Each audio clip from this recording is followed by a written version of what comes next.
and flicked it sideways at over 270 miles an hour. It cartwheeled. He was thrown out. He was found alongside the Autobahn, sitting upright, just as though he was asleep, looking perfectly normal, and in fact still alive, but he succumbed a short while afterwards. And so Germany's greatest motor racing hero died that morning on the 28th of January, 1938. News of Rosemeyer's death stunned Germany. Thousands of letters of sorrow were sent to his widow.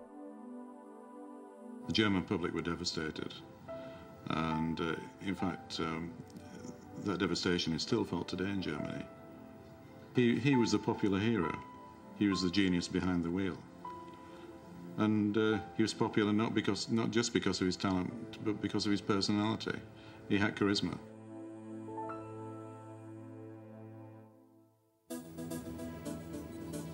After this tragic accident, Germany ended its record-breaking weeks, instead choosing to concentrate on official Grand Prix events.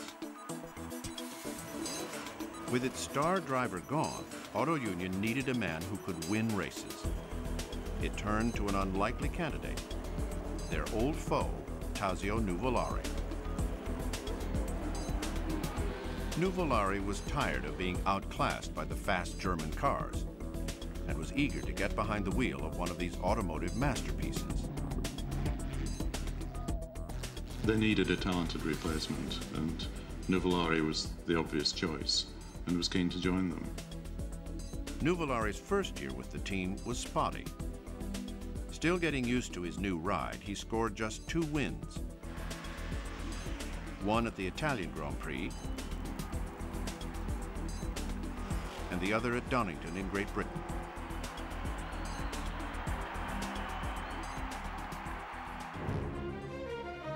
With Auto Union struggling throughout the year, 1938 became a winning season for Mercedes-Benz.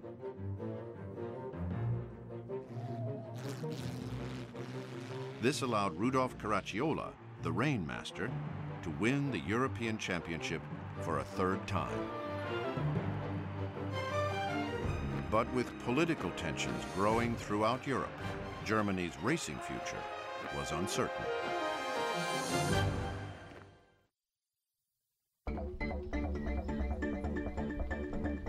At the beginning of 1939, Auto Union wheeled out its new Grand Prix racer, the Type D.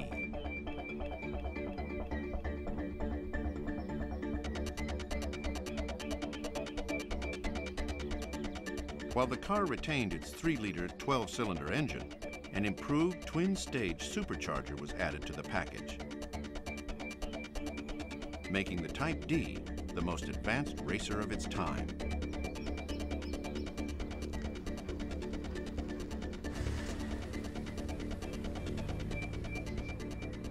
In reality, although the V16 was the most exciting of the Auto Unions in its various forms, it was the D-type in its final 1939 form with 2-stage supercharging, which was the nearest thing really to the Grand Prix car of the 1960s, 1970s, and set the standards for today in terms of technology and layout. With star driver Tazio Nuvolari behind the wheel of this modern marvel, Auto Union had high hopes for the season.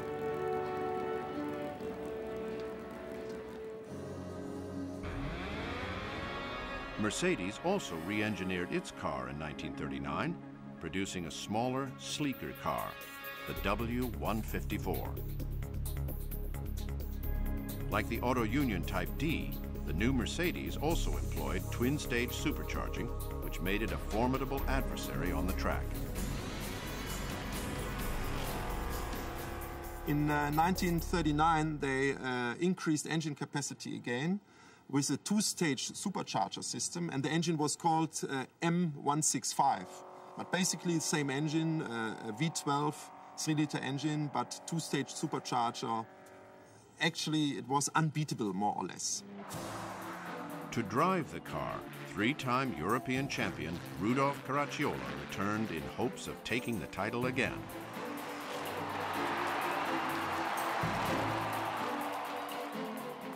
But there was a new member of the Mercedes team who promised to give the veteran driver a run for his money: Hermann Lang. Lang was a former motorcycle racer who was hired as a mechanic by Mercedes in 1934. It was here where he caught the attention of team manager Alfred Neubauer. As the chief mechanic, he has to test the car before the race. So he drove always these cars on the racetrack, and when he was driving, Neubauer always were watching how fast he is. So he realized that Lang is as fast as all the race drivers.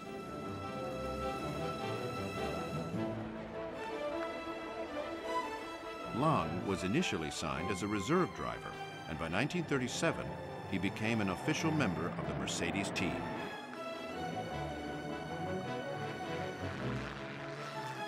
Lang won his first race at the Tripoli Grand Prix that year, but wins weren't easy to come by for the junior member of the team.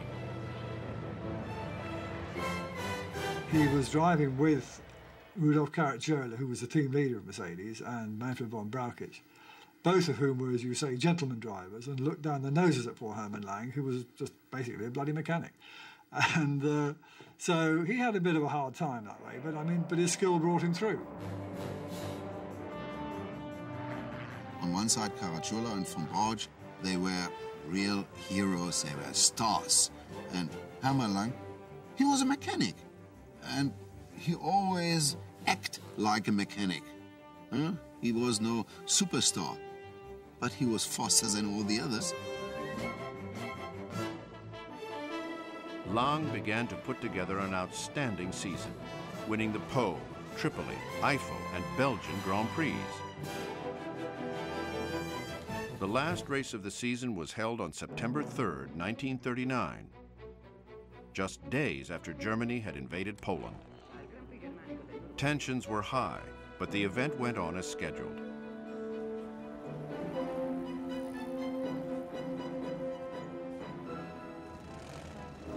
War seemed remote to these drivers who fought their battles on the racetrack. In what would be his last turn at the wheel of an auto union, Tazio Nuvolari took the checkered flag in a stunning performance. But 1939 was Hermann Lang's year. He won 5 major races and secured the title of European champion.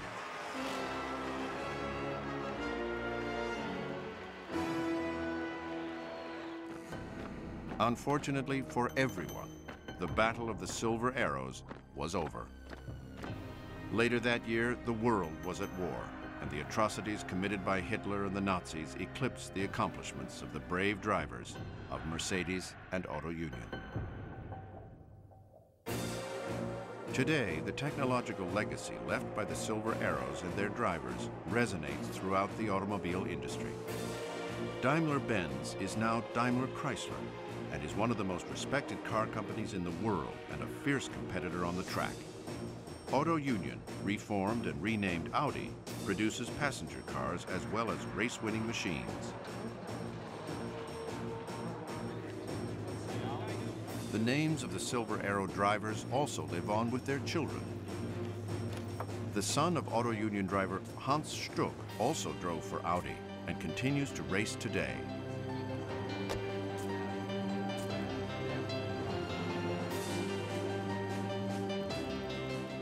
Audi even brought out one of the few surviving Auto Union cars to let Hans Struck Jr. take a few laps in one of the cars his father made famous. The legacy lives on. It was the most evocative period of motor racing. To be able to relive that period today, the excitement of that period, the racing was wonderful. It was heroic stuff.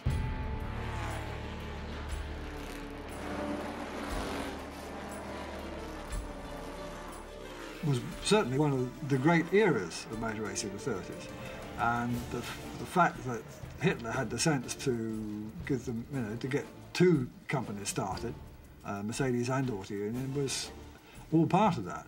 I think if it had just been Mercedes going racing, it would have been a very different and far less interesting and exciting period, no doubt about that. I think these heroes, you will always have these heroes. So the world records at the Autobahn with the Streamliner are timeless, like the flight to the moon.